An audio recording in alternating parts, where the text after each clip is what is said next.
This is local news that matters. You're watching WAWV News at Noon. Governor Holcomb soon to announce when Hoosiers can expect the COVID-19 vaccine. And a busy day on the Hill as a challenge to the 2020 election gets underway. Also, we'll tell you how United Way is giving help to struggling families. Good afternoon, and thanks for joining us. I'm Taylor Johnson. Indiana Governor Eric Holcomb says the state will soon unveil a plan making a COVID-19 vaccine available to Hoosiers. That announcement is coming this afternoon. It will be during his weekly COVID-19 press conference. On Tuesday, Holcomb shared what he thinks it will take to overcome the pandemic. With COVID-19 vaccinations underway across Indiana, he wants Hoosiers to remain vigilant. Holcomb says the pandemic highlighted the need to improve public health locally, and he hopes to make changes going forward. Investments in the state's education and workforce are also the governor's top priorities. He says the legislature plays a role in this. We need to make sure that the legislature and my administration continue to play to our strength, and that is make sure Indiana is a place of economic certainty, stability, predictability. This afternoon, Governor Holcomb will also reveal changes to the COVID metrics map. And with the holiday season behind, health officials say a possible uptick in COVID-19 cases could be ahead. Knox County Health Officer Dr. Alan Stewart says Good Samaritan Hospital in Vincennes has seen a decrease in COVID-19 hospital patients. The hospital does have 10 patients in the ICU, but none are on ventilators.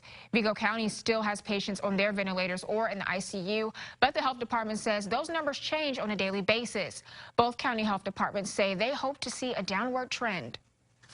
We're expecting the numbers to spike a little bit from the holidays. We're hopeful that they won't. We've been seeing a decline in our cases per week for the last couple of weeks, so that's been great. We would like to keep up with that trend, but we do know a lot of people did get together for holidays. Dr. Stewart says it may be 7 to 10 days before any COVID-19 cases related to New Year celebrations are seen. And a joint session of Congress is convening to certify the results of the presidential election, and tensions are running high. That's as President Trump's supporters gather in Washington and some Republican lawmakers gear up to challenge Joe Biden's victory. ABC's Cecilia Vega has the very latest. Overnight clashes erupting on the streets of Washington. This after President Trump called on his backers to show up in droves. Today, as many as 30,000 people expected to gather outside the White House, including the president himself and right-wing extremist groups like the Proud Boys. The National Guard called in to keep the peace. The president is still falsely claiming the results of the election now rest in the hands of Mike Pence, who will preside over the joint session of Congress today when electoral votes are formally counted. Still, sources tell ABC News President Trump made it clear to Pence that he expects him to deny Biden victory. But behind closed doors at a White House lunch on Tuesday, sources say Pence pushed back, telling the president he does not have the power to block Biden's decisive win. In a statement, the president denied it, saying they are in total agreement that the vice president has the power to act. Even though that is not how it works, the vice president has no actual authority to accept or reject any votes. But it's not stopping the president from mounting a pressure campaign. I hope that our great vice president comes through for us. He's a great guy. Of course, if he doesn't come through, I won't like him quite as much.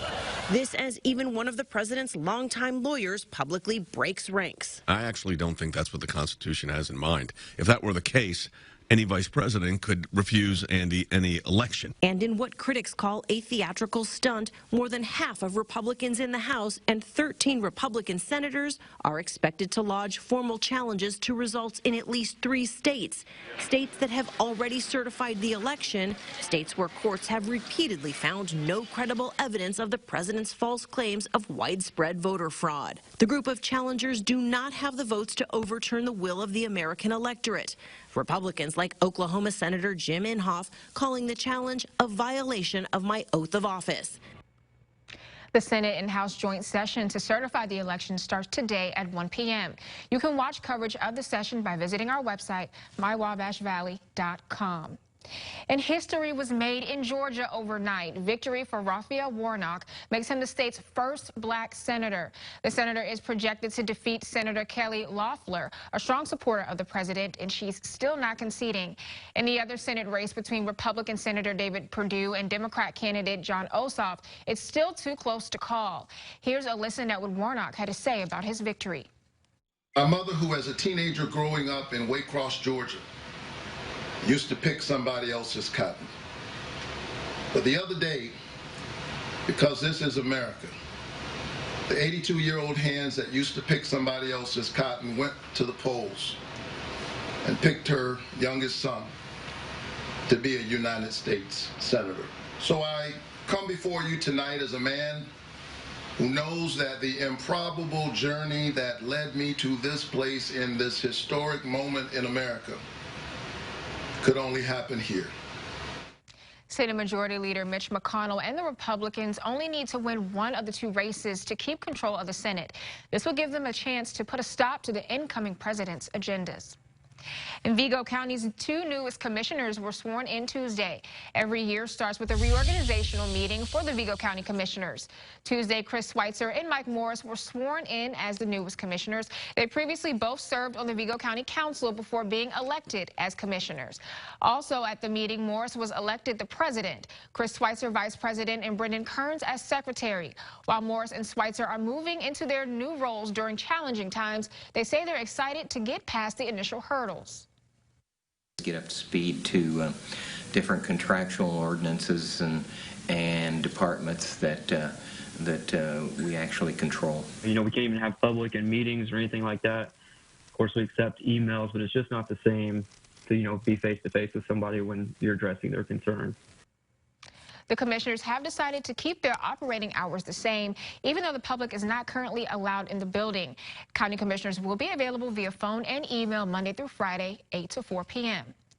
And the Vigo County School Corporation says if you want to attend its upcoming community meetings, you'll have to RSVP.